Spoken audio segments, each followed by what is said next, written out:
Thank you. It's great to be here at the Atlassian Summit. Since most of you are probably somewhat Jira'd out after the great presentation, I'm not sure whether you can recognize all the changes of the different Jira screens. So I'm going to change the pace a bit, and I'm going to talk, for the first part of my talk, I'm going to talk about the kind of problems I have in large organizations, and I apologize if you're technical. Probably the first part of the talk is only useful to you if you want to figure out what you should be doing to try and influence your management or senior executive team. Since typically the problem in large-scale organizations is not at the bottom of the organization, it's usually in the middle or the top. And this is something that's very frustrating because typically the Agilista penetrate from the bottom and then run into a lot of walls, so I'll talk about that. Just to qualify this, I'm talking about large-scale development primarily in product organizations rather than project organizations. In product organizations, we have multiple components and teams and so on. We typically are building distributed geographically. In project organizations, often the teams can function completely independent, working on different projects. So I'm really talking about systems which have large numbers of interdependencies in them and so on. Most of our clients have hundreds to thousands of developers. I'm not here recommending that anyone should have hundreds to thousands of developers, but trust me, it happens. You may look around at your favorite startup and look at them in 5 years, and they don't look like your favorite startup, and they have the same amount of inertia as some companies 15 or 20 years older. It just happens.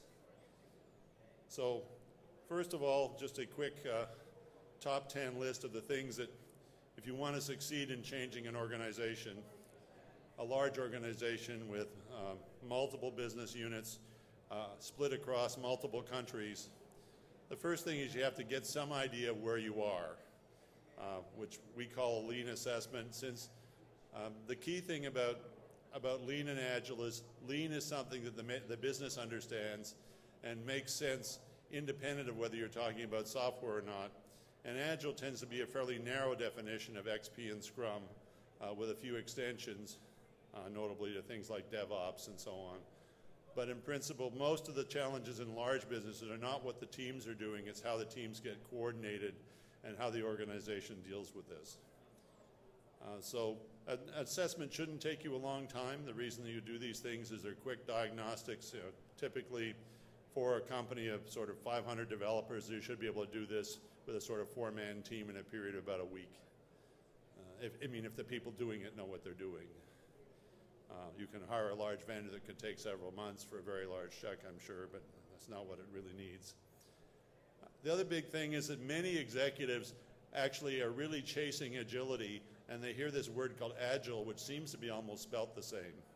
But the Agile contract really doesn't say anything about productivity at all, except for Jeff Sutherland, which I completely disagree with, but anyway. The Agile contract basically says you get predictability and quality. It has nothing to say about productivity. It also has nothing to say about capacity. So it's very important to communicate to the senior people involved in the company that this is not going to get you a 10x improvement in productivity. Frequently, young people are so desperate to be able to do something new like Agile that they kind of, when the executive says, so this is going to make us faster, right, John? And John, of course, bends over because he so desperately wants the company to go Agile that he nods and says, yeah, we'll be better. We'll be faster.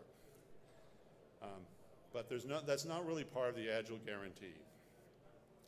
The other big thing you need to do is recognize that if you're really going to change a major company, this is not for the faint at heart. Systematic change, I like to tell executives, Agile agitates. When you do CMM or ISO 9000, you basically can just tell everybody what you're doing and not do it. When you do Agile, you actually have to change things, and that means it's really hard. In fact, it's so hard that it takes amazing leadership to sustain it. And one of the reasons that people can't is that they can't really stick with the program, because this is really a program to lose weight and stay on the treadmill and be very agile. And some of us are not very good at that, particularly in executive ranks. So you really have to have a change plan. You need to worry about all the impact, all that boring stuff like governments, career paths, communications, facilities, all that stuff up front, because once this train starts running, you usually run into a lot of challenges and you're not ready for them. And this is typically when we get called in. They hired, they basically trained everyone in Scrum or Kanban or XP, and then all of a sudden the wars broke out between the new guys and the old guys, the people who want to do Kanban or Scrum. And also, all of a sudden, you've got 150 teams shouting at each other and executives saying, see, I told you it would never work. So be aware of the fact that you are making a major change. Most things screw up at the beginning. Most people don't understand the capacity of their plant, so they have way more going through their factory than they can possibly make. This is called the capacity problem in Lean, and the first thing you need to do is understand your capacity and basically cut back on the things you're doing. Most people, the typical client will have 200 projects they want to get through or 200 features, and the reality is they probably can get 40 features through in a year in the best case. So at the beginning is really to go through and look at the priorities and business value doing it. Another thing, people say, we're going Agile, we're going to start with Scrum, XP, we'll train everybody, and they can't measure anything. The reason they can't measure anything is because they don't have any measurement infrastructure in place. And if you do Agile without test-driven development, without CI and DevOps, you're just wasting your time. So if you're not prepared in a serious organization to step up to a $2 to $5 million spend to redo your back end so you can do continuous builds, put in the build servers and equipment and so on, you're really wasting your time. You're doing placebo Agile because you're not going to be able to get the benefits. You're not going to be able to measure that your factory's really been changed. You need to change the organization because to be lean, you need to make the communications path very thin. The essence of Agile and Lean is that you basically use technical leaders to be playing coaches, and you actually decrease the size of the organization to allow more concurrency to go on. So rather than having junior managers that are technical, you promote those people into playing coaches of some form, distinguished engineers, senior members of technical staff, and you leverage that. Any organization that's really good at this stuff has made significant changes in the organization, usually before or during it. Everybody needs to be trained, but not everybody needs to go on a 2-week Agile immersion. Some people need an hour, some people need a day or two, some people just need mentoring. It's very important that you focus on making acceptance criteria tangible. And I'll explain what that is. And then you make business value tangible. There are all sorts of people who basically go through and they find out that basically the business cannot put a value on the requirement. If the business can't put a value on it, then all you're going to do is stress and burn out your project, your product owners and everything else with the people going along. And you'll get all sorts of lumpy and bogus stories in your backlogs. The other thing is if you're in a large organization, you have to have some kind of architecture. So you have to do some upfront design, despite what some of the more religious Agilistas will tell you. The reason that some of these experts are so good at emergent architecture is because they've already built all the architectures before. So when you're working on their team, they look amazing. Look, the architecture just came out, but they've already built 5 telecom systems for other people at the same time. So emergent architecture is a nice idea, but for serious scalable systems, it really doesn't exist. So you really need to do something, and you need to separate feature engineering from component engineering, and I'll talk a bit about that towards the end. Because managing feature and component engineering together and feature and component backlogs is one of the challenges of really having an efficient, streamlined product development organization. And finally, of course, you need to learn and fail fast and learn quickly from the mistakes, and basically So the key thing is that everyone knows that you're going into a change, right? And another thing that doesn't emerge easily is leaders. This is one of the other great myths. You just get together and somehow a leader will emerge. And most of the time when you see Agile teams, they all fight for who not to be the leader, or the wrong person emerges. So you need to be aware of organizational change models. You need to realize that some of your best people will not embrace this stuff right away. I'll give you a little example of what we found that worked. TDD is for something that if you're an established C++ team, you look at TDD and say, look, real men don't do that crap, son. We're not going to sit there, barb a trick, flip that stuff. That's just not going to happen. But when they actually do it, later in time, they become big believers. So an old trick is, take your time to convert the meanest SOB in the valley, because once they convert, they'll become big advocates. One of the things we've done, for example, is do a TDD party. Basically, we have a competition, 10 teams across the company get to take on a group of talented mentors, and basically it says you can't TDD this. And everybody nominates something that you can't possibly work with TDD with, and then a team takes it on. All the people that, where the mentors or the team that's doing the TDD work, if they fail, all the teams the projects that fail get to go out for dinner and have a big party, get their pictures put up. See, we told you they couldn't TDD this. What it typically does is get 70% of the projects that people submit they thought they couldn't use TDD on, and demonstrates it. So, change is a social engineering activity, and you need to come up with lots of clever ways for doing it. The one single thing I found to be most important in the organization, when you're talking to a large organization, you need a simple message. And the simple message for Agile, from my point of view, has been work with. All right, this is the new organizational structure. Look, there's nobody on top. So when you actually change the first vocabulary change is that we work together, we work with. And this is a key transformation that people go through. The typical thing that you encounter when you change to a large organization is that people have to first accept that there is a software physics. There is finite capacity in the organization. You can measure it. You can look at what it is. You can look at your defect rates when you change it. If you don't understand your capacity, you'll have more backlogs you can probably satisfy. You'll have more defects and more delayed deliveries and everything else. So you have to know these things. There are lots of others, but there are many, many lessons in software that we know, and you need to make sure that you understand these. Otherwise, you believe in the Agile Tooth Fairy. Another thing is that basically, the biggest change here is changing from directing and managing. Right? Before I told you what you did and you delivered it, the answer is November. I don't care how you get there. Right? This is a big change. It takes a lot of coaches. In large transitions, we actually work with change management coaches, because typically you get a lot of middle management or executive blockers that you have to send them to reality therapy or shoot them. Large groups of passive-aggressive middle managers in the middle are probably the worst thing. They came in the vacuum after the big screw-up from the big rewrite, and then we said we're going to fix it with process, and then they're in there blocking everything. Typical configuration. So again, this is a big transition. This is a human transition, and if you don't have a team in place to help people go, it's not easy if you've been a manager to all of a sudden be turned into a coach. Some people don't do it well. Some people are great at it. Another thing is, it's basically, there are lots of people who have superstars in their organization. I need to use Emacs. I need to use whatever it is. I only write in Clojure because I'm a new guy, and only smart people write in Clojure today. These sorts of things have to go. There are some people that are just too good for you to have to work in your organization. Right? This is about trying to do the best, find the best wrong way. Right? Not trying to pick winners and not trying to pick losers. It's about trying to make sure that everybody has the same way for talking about things, a simple vocabulary and practices that are shared across the organization. Well, if we take some of the words out of the Agile Manifesto, people over process, it's really about values, and if you know anything about software developers, they don't work for the money.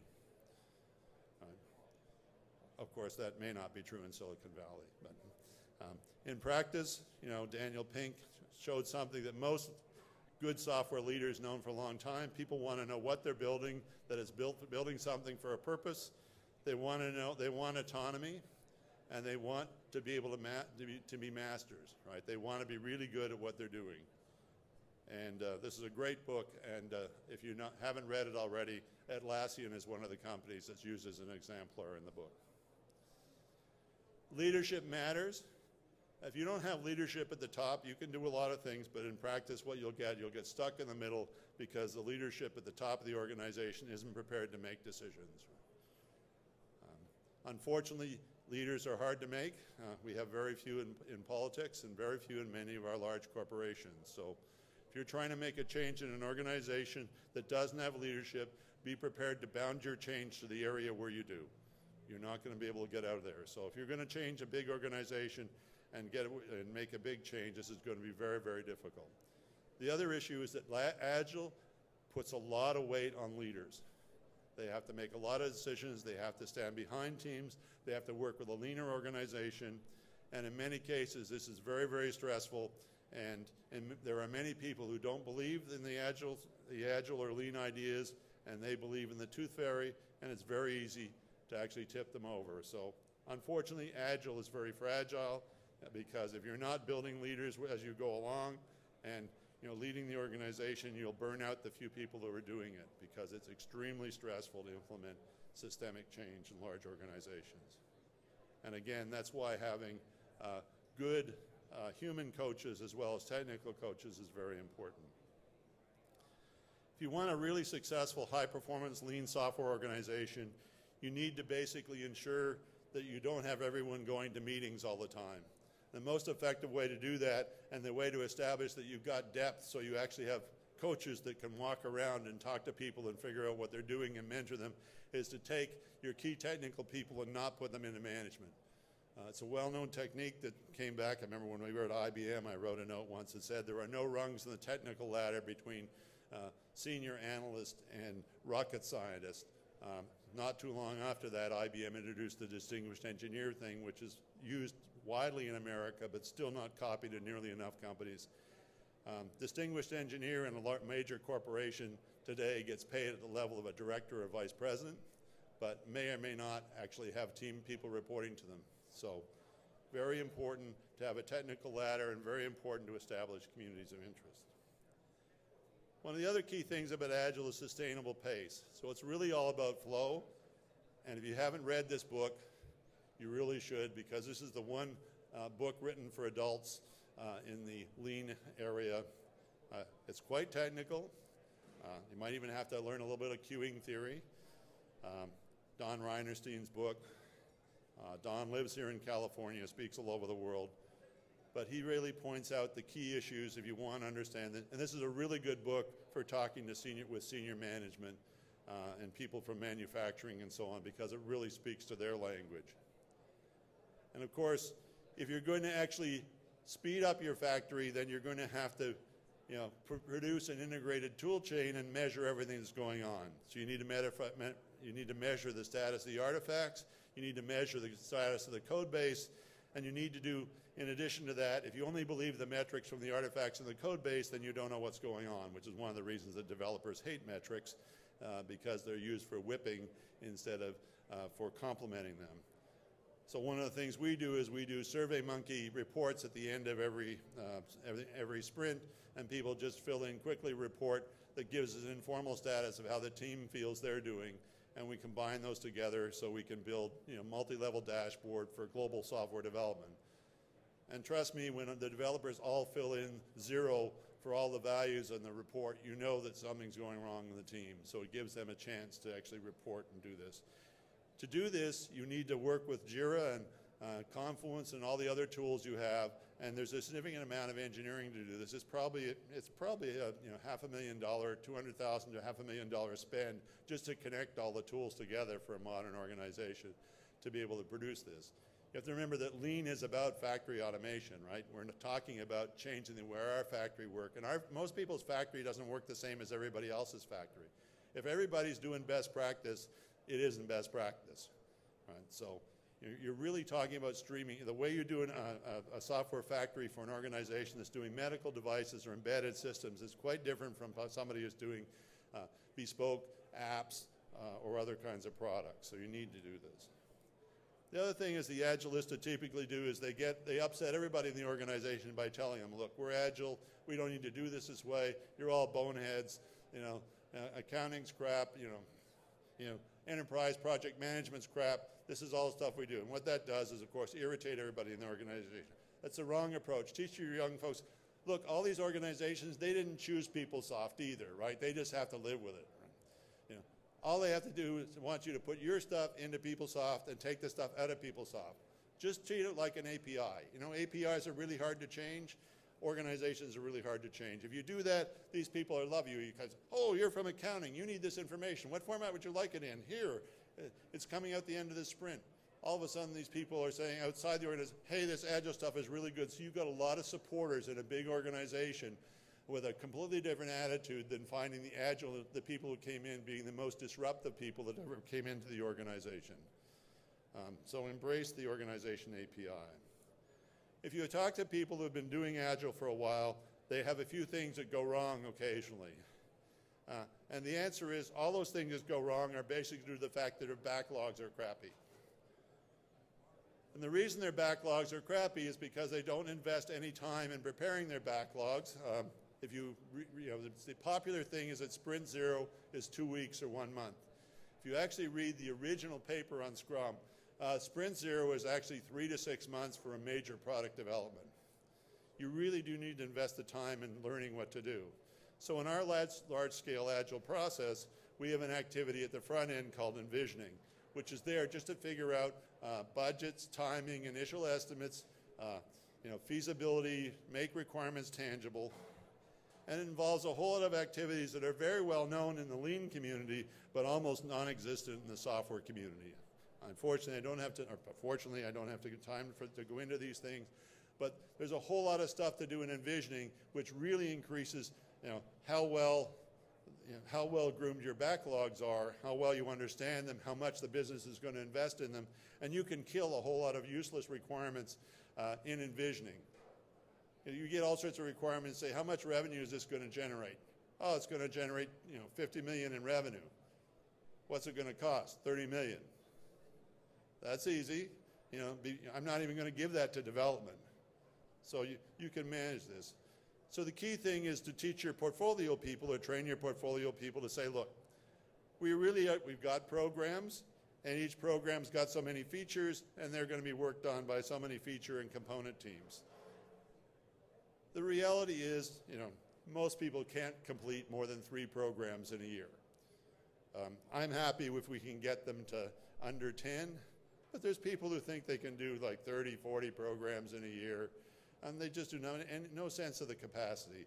Doing less always gets you more in Lean, and it's one of the most important lessons from Lean is do as little as possible and make sure it's the things of high value.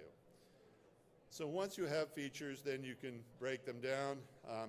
It's great if you can make things into stories. One of the problems, of course, with Agile developers is, especially those that don't understand the domain, is you have to cut the stories. It's sort of like feeding little worms to the baby birds, right? Because they don't understand anything about the domain. You have to cut the stories really small and burn your developer product owners out trying to make the story so small. So it's much easier to actually build the product, see what it looks like in Envisioning, and give the developer say, look, this is what it's supposed to be like.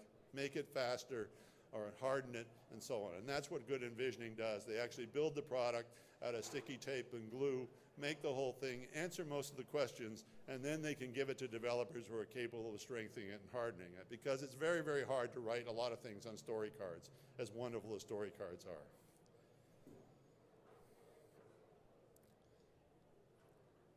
I did talk about acceptance tests. On the back of every card, most cards are blank, but on the back of every card for every story, you should be able to write what the acceptance criteria is. That's how high does the developer have to jump to say this thing works. Many, many organizations have no idea how to write the acceptance. If you can't write the acceptance test on the requirement or the acceptance criteria, then the thing should not go any further into development. And anyone that believes in non-functional requirements should just stop.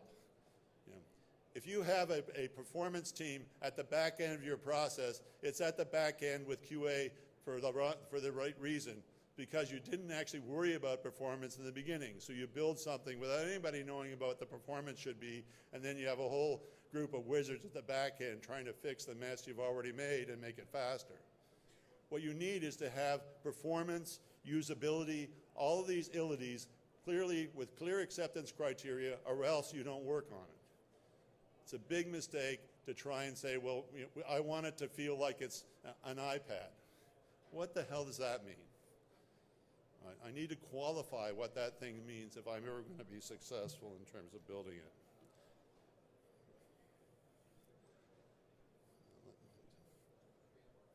It's all right. Estimates. It's great that we finally, we now have developer confidence to do small estimates, right? It's good because they were so afraid before, now they can do story points. It's really good, except in the end I've got a budget in dollars or a head count in PYs. And somewhere story points have to get turned into the thing that the business thinks about. So what we do is, in our experience, is we quickly convert from story points to ideal days, because that's less stressful to a developer than a real day. And we put all the items in the backlog, vacation, ISO 9000, everything in the backlog, so we don't have the happy story in the backlog and then all the other stuff hidden. That way we only need one management system to manage everything else. And clearly we use planning poker, which is really just a version of wideband Delphi. But the important thing is, if you want people to estimate and estimate often, no one's going to give you an estimate early on for how big is this project. We want to go to the moon. How long will that take us? Or how much will it? But if you give them a range, they'll say, well, I think it's between 100 billion and $6 trillion pretty quickly, because that's safe. It's shocking today that executives get estimates for when do you think the product's going to come out. We think it'll come out in November, or we think it'll come out in January. Nonsense. It's an estimate. It has to be a distribution.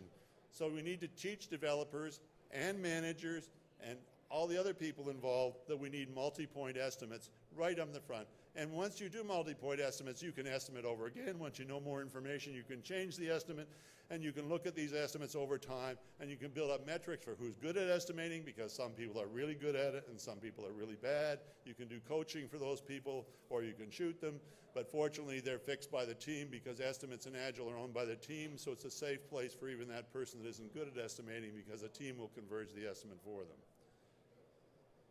We do a two-level estimation model for large projects. Again, we're basically saying, this is the level of thing. For example, when we built Eclipse and the IBM JVMs, we had to build both of those, estimate and guarantee a date for their delivery within 3 weeks for a fixed price. In order to do that, you have to have some kind of estimating discipline that's reasonable. If people are used to estimating and you keep metrics over the organization, I won't talk about Kokomo because that's supposedly a bad idea, but if you just keep simple data about it, then you can get much better estimates. So you can do a story estimate, which is one way, and then you can look at all the activities that you do. Look, how long did it take you to build an API, the last 300 APIs or 30 APIs to be built? How long did it take you to build interfaces? So you can connect things about how long it takes you to build the things in the factory, and then you can basically do something exciting like take the activity estimate and compare it with the story estimate you get from the developers, and you can get a risk window that you can actually manage. So you've got a way now to actually verify that when we spend 200 million on this project, we have some idea of whether it's going to be 200 million, 250 million, whether it's going to arrive in a year or it's whether it's going to arrive in 18 months, and have some way to manage that. Feature and component teams. It's very popular in the Agile community now to talk about the fact you only need features. There's a couple of large books done by some good friends of mine that argue very much for large scale, you just need features. I think that's because all they're doing is making small changes to old code bases in China. Anybody who's got a robust system knows that you have to have an architecture. If you invest everything in features, you get features really quickly, and you have an architecture that nobody can maintain, and pretty soon the cost of implementing features goes exponential on you. So the challenge is, how do I maintain a good architecture and get features done? Other people have the experience, of course, with components, which many people confuse with subsystems because they're not. Components is something that's an engineering concept with an interface or an API that you can independently test through the API by sending values to the API. It's not a framework, it's a component. The problem in many cases, of course, is that component organizations have become very strong over the years. So when you actually say, we need some feature, they first tell you you don't, right, because they know better than you. And then you have no way to prioritize the feature. But there is a very simple way. You don't let the, you make sure that the whole team works on the backlog, because typically what component organizations do when they get a feature that's for something fluffy, they think fluffy means it's not really important or core, what they do is they put the really good guys on the core feature and let the new guys work on the fluffy feature, and that also gets a bad reputation because the component service provided is usually crappy. So the first rule is the component team must work on the thing in their backlog, all of them. There's usually not that many, so it's really one Scrum team for a component, maybe 2 or 3. The second thing is that when the business sorts the backlog on feature, if that feature is something that component team needs to deliver something for, then they do that in the priority determined by the feature of the business. Those 2 simple rules ensure that the components will deliver the things you need to support your features while still maintaining the integrity of the system. So it's a very, very simple approach. I think I'm about done on time, so I'll probably just wrap up here. It's a quick run through of some things. We're going to have a panel at 4:20, I think, to discuss some of these things and maybe answer your questions, but I think it would be good to stop here, and if some people have some questions or corrective remarks, I'll be happy to deal with them. Thanks.